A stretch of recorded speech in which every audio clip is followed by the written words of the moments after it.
24 heures Afrique, soyez les bienvenus pour l'édition du jour qu'on entamera avec le Mali. Des élections prévues au départ au mois de février pourraient enregistrer un retard. Les raisons officielles, un problème technique. D'après les autorités de Bamako, un nouveau calendrier pourrait être avancé prochainement. Les dates de l'élection présidentielle initialement prévues pour le dimanche 4 février 2024, le premier tour, et le dimanche 18 février 2024, le second tour, éventuellement, connaîtront un léger report pour des raisons techniques. Notamment, le gouvernement de la transition précise que les nouvelles dates de l'élection présidentielle feront l'objet de communiqués ultérieurement après échanges avec l'autorité indépendante de gestion des élections.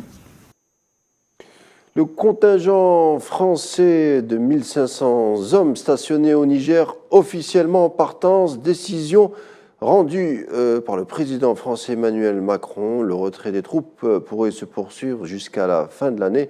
Retour sur presque 2 mois de tension entre Paris et le CNSP du Niger, compte rendu avec Mme Ziane Zitouni. Invité des plateaux de 2 chaînes françaises, TF1 et France 2, le président français Emmanuel Macron a annoncé hier soir le retour à Paris de l'ambassadeur à Niamey dans les prochaines heures. Macron annonce dans la foulée le retrait des troupes françaises du Niger d'ici la fin de l'année. La France a décidé de ramener son ambassadeur. Et donc dans les prochaines heures, notre ambassadeur avec plusieurs diplomates rentreront en France.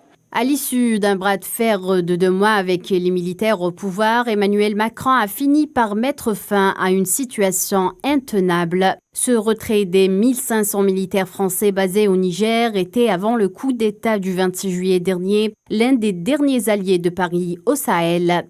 La présence de la France au Niger était toutefois justifiée jusqu'ici, selon Emmanuel Macron, par la demande des pays et de la région pour lutter contre le terrorisme. Le président de la République française a également salué l'engagement des soldats français dans l'opération Barkhane. Nous mettons fin à notre coopération militaire avec les autorités de fait du Niger, car elles ne veulent plus lutter contre le terrorisme. C'est donc la fin de la présence française militaire au Niger. Elle sera organisée dans le temps, dans les semaines à venir, mais c'est la fin de cette coopération. Dans un communiqué, le Conseil national de la sauvegarde de la patrie, arrivé au pouvoir après avoir renversé Mohamed Bazoum fin juillet, a salué les annonces d'Emmanuel Macron. Ce dimanche, nous célébrons la nouvelle étape vers la souveraineté du Niger. Les troupes françaises ainsi que l'ambassadeur de France quitteront le sol nigérien d'ici la fin de l'année. C'est un moment historique qui témoigne de la détermination et de la volonté du peuple nigérien. Paris, qui comptait sur une intervention de la CEDEAO pour rétablir Mohamed Bazoum et l'ordre constitutionnel, n'avait plus guère d'options pour se maintenir au Niger. La France se voit donc contrainte de quitter le pays. Un mouvement populaire de grande ampleur qui secoue le Niger toujours depuis le mois de juillet dernier, revendiquant le départ des troupes françaises, un départ interprété comme un nouvel échec de Paris pour nombre d'observateurs. Sofiane Baroudi. La France a décidé de ramener son ambassadeur. Le retrait de Sylvain Été, ambassadeur de France à Niamey, est à présent entériné. Le président français Emmanuel Macron l'a annoncé à la télévision. Le diplomate devrait quitter le pays africain incessamment sous peu. Les quelques 1500 soldats français stationnés au Niger devraient également quitter le pays à la fin de cette année, selon le mandataire français, qui a également annoncé la fin de la coopération sécuritaire et militaire de longue haleine entre la France et le Niger. Après une longue crise entre les 2 pays, ponctuée de tensions ponctuelles et marquant le paysage politique qui a succédé au putsch du 26 juillet dernier. Pour rappel, le Conseil national pour la sauvegarde de la patrie, au pouvoir à Niamey, a dénoncé les traités de coopération qui liaient le Niger et la France, choisissant d'y mettre un terme, comme il a décidé d'expulser l'ambassadeur français du pays. Le CNSP a également émis une interdiction de survol du territoire aux avions français dimanche dernier. Un mouvement populaire de grande ampleur secoue le pays depuis 2 mois, dénonçant le dispositif néocolonial et revendiquant le retrait des troupes françaises du Niger. Cette séquence entérine ce qui est qualifié par beaucoup d'observateurs comme une défaite stratégique majeure de Paris, qui a dû se retirer du Burkina Faso et du Mali sous la pression populaire et à la demande des autorités de transition. L'effondrement du dispositif du G5 Sahel est désormais une réalité palpable. Toutefois, la présence militaire française en Afrique demeure via un réseau de plusieurs bases implantées dans quelques pays de la région, et notamment au Tchad. même si un redéploiement hypothétique sera compliqué pour de nombreuses raisons. Les opinions publiques relèvent plusieurs griefs en question, notamment l'inefficience de la France dans la lutte contre le fléau terroriste, en nette augmentation, particulièrement dans la zone des 3 frontières, mais également des accusations récurrentes des forces vives de nombreux pays africains autour de la responsabilité de Paris dans la perpétuation du sous-développement endémique au Sahel, région pourtant très riche en ressources naturelles. Égypte, cette fois, un scrutin présidentiel est prévu du 10 au 12 décembre prochain. Annoncé aujourd'hui, l'autorité chargée des élections. Les résultats de ce scrutin devraient être annoncés le 23 décembre. Et en cas de second tour, les résultats définitifs devraient être diffusés au plus tard le 16 janvier, ont indiqué les autorités électorales.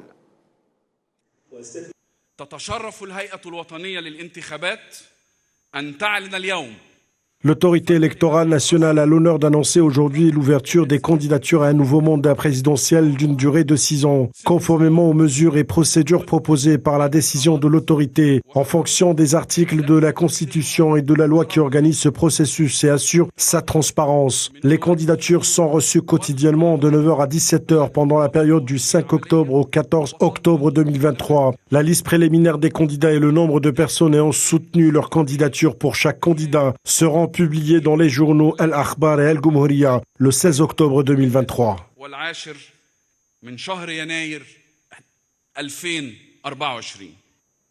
Et puis on conclura notre édition du sport avec notre édition du jour avec du sport. Plus de 500 nageurs au Sénégal ont participé à la traversée à la nage de Dakar à Gorée, une préparation pour les jeunes qui voudraient participer aux Jeux Olympiques de la jeunesse qui se tiendront au Sénégal justement en 2026. Une traversée à faire une fois dans la vie pour les amoureux de nage en eau libre. Faisal Salah. Ces images nous viennent du Sénégal. Ce magnifique paysage fait partie du décor naturel de la plage de la Voile d'Or. Le sable et la mer forment un lieu paradisiaque, de quoi inciter à organiser l'un des événements phares du pays. La course de natation Dakar-Gorée. Entre passion et joie de chacun son rêve, dans cet événement qui regroupe les amateurs et les professionnels de 11 ans à 65 ans. Un événement qui est devenu une tradition sénégalaise depuis sa création en 1985. La 34e édition de Traversée en eau libre Dakar-Gorée était attendue cette année. Le 25 septembre, plus de 500 nageurs de différents pays se sont rassemblés afin de prendre part à la compétition. Pour cet événement populaire incontournable, les organisateurs ont opté pour 2 catégories de courses. La course A, réservée à l'élite, qui s'étend sur 5200 mètres, et une course B dédiée aux amateurs sur une distance de 4500 mètres. Pour la Fédération sénégalaise de natation, la traversée Dakar-Gorée serait un bon test pour les jeunes nageurs qui se préparent pour les Jeux Olympiques de la jeunesse qui se tiendront au Sénégal en 2026. C'est un engouement et un challenge pour tout un chacun pour cette traversée Dakar-Gorée. Et puis pour les jeunes qui envisagent de préparer les JOJ, effectivement, c'est un bon plateau de participation parce que c'est des jeunes de cet âge qui peuvent participer à cette traversée Dakar-Gorée, comme aussi pour les nageurs aguerris, seniors, qui participent à des compétitions internationales. Comme toujours, plus de 5000 spectateurs ont acclamé les vainqueurs de la compétition à leur arrivée sur l'île de Gorée, qui est classée patrimoine mondial de l'UNESCO. Le maire de Gorée n'est autre que le président de la Fédération sénégalaise du football, Augustin Senghor.